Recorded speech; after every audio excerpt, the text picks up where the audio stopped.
and I'm here with Lise Morton. She is the Vice President of Site Selection at the NWMO. Now, Lise, you got to tell me, what is the NWMO all about, first and foremost? Well, thanks for having me. So the NWMO stands for Nuclear Waste Management Organization, and we are a not-for-profit organization that was formed in 2002.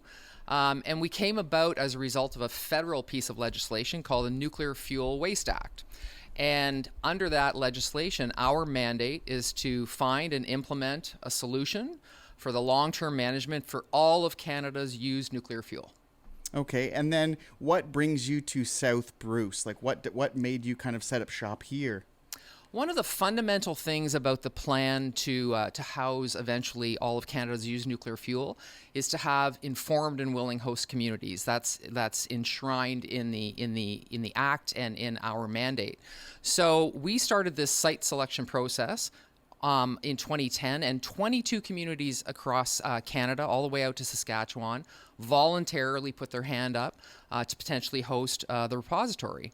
We've been spending the last 10 years or so narrowing that down, and now we are down to 2 potential siting areas, one of which is the South Bruce area that's also within the traditional territory of Saugeen Ojibwe Nation. So that's what brings us here to the South Bruce and Huron-Kinloss kind of area. Now, I've noticed one thing that's big in the last little while is updating and informing the community. You've held events. What is the purpose of these events that you've held, and kind of what's the information in broad strokes, what you've been trying to get across? Yeah, so as I said, what's fundamental to this process is that the communities need to be informed and willing. So the communities actually, and in particular South Bruce and Saugeen Ojibwe Nation down in this siting area, they have to actually make a decision as to whether they want to host this repository or not. So in order to make that decision and in order to be informed, that means we need to be out engaging with the public, answering their questions. What is a used fuel repository? What is used fuel? Some people, for example, don't even realize that that's a solid. People often think that that's a liquid. So there are some really fundamental technical questions that we're always talking to the community about.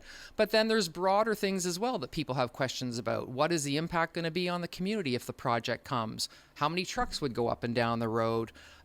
Everything from, what are the benefits that might come to the community? So people have a range of questions, and that's our job, is to answer those questions, provide them the information they need. And again, those communities are headed towards making a decision in 2024.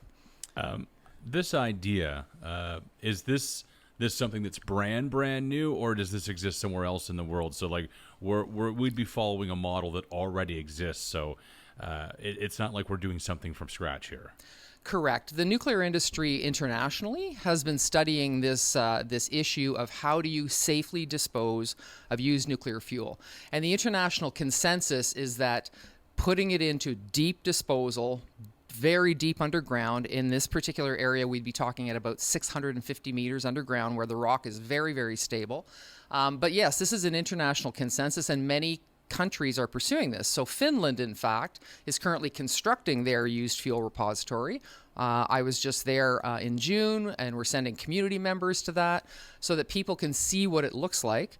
Other countries are also pursuing it, like Sweden and France and a few others. So absolutely, it's what's being done internationally. Do we know how big this facility would be? Like, do we measure it in football fields or anything like that? Yeah, so we know how many used fuel bundles are currently in storage across Canada. And so just to be clear, that's all the used fuel that's been produced at the Bruce Power Station, at OPG stations at Pickering-Darlington, and also in New Brunswick and in Quebec. And so in terms of bundles, that's about 3.2 million bundles. And then we know how many you would end up producing once these reactors are finished operation. So in terms of, we often talk about it in terms of hockey rinks. And unfortunately, the number is escaping me right now. I can't remember if it's 8 or 10 hockey rinks. If you stacked these used fuel bundles, and they're about the size of a fire log, or a log you'd put on your fire. And so if you stack them all the way up to the top of the boards, I'm sorry, I should have remembered, it's like 8 or 10 of those things.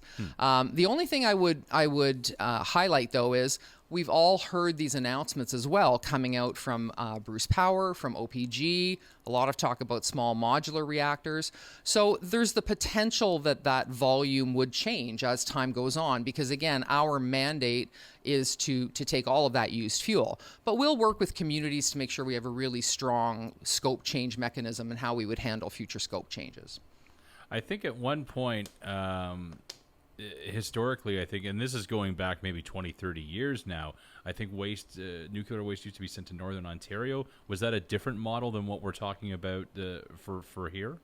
Actually, nuclear waste has never been sent to Northern Ontario, but probably what you may be remembering, or some people will remember, is that there was a plan back in the 80s to potentially put this fuel into the Canadian Shield in the north, but they hadn't actually selected a site, and it actually went through an entire environmental assessment, and it's called the Seaborne Panel. You can Google it, and what the Seaborne Panel came back and said was, you've demonstrated it can be done technically, but you actually haven't demonstrated social acceptability, which was the exact genesis of our company, which said, hey, you've really got to have communities that understand what these repositories are and that make informed decisions. So technically it was demonstrated, but socially it needed still to be demonstrated. Now, I wanted to bring up something that I saw, because I do the news here, is the fact that, am I right, the NWMO, in their partnership with the communities, you help support causes that are important to the community, that are of betterment.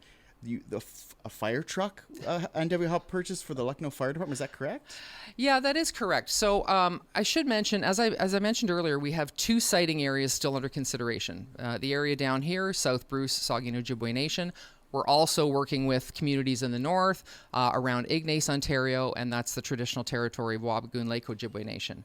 And the reason I mention that is because in all of those communities, we are providing investments, community well-being investments, and we really believe that it's important to be able to support those communities, provide investments that will benefit the community over a long term, and we will be selecting one of those 2 siting areas. So, regardless, there will be a community that we don't select, but we still believe in providing investments and supporting those communities to increase their capacity, to increase their well-being and their infrastructure.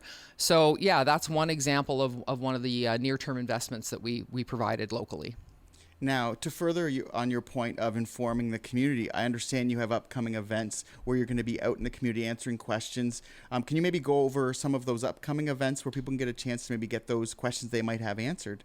Absolutely. So first and foremost, I would say we have an office right downtown Teeswater, so people are always welcome to drop in and ask questions there.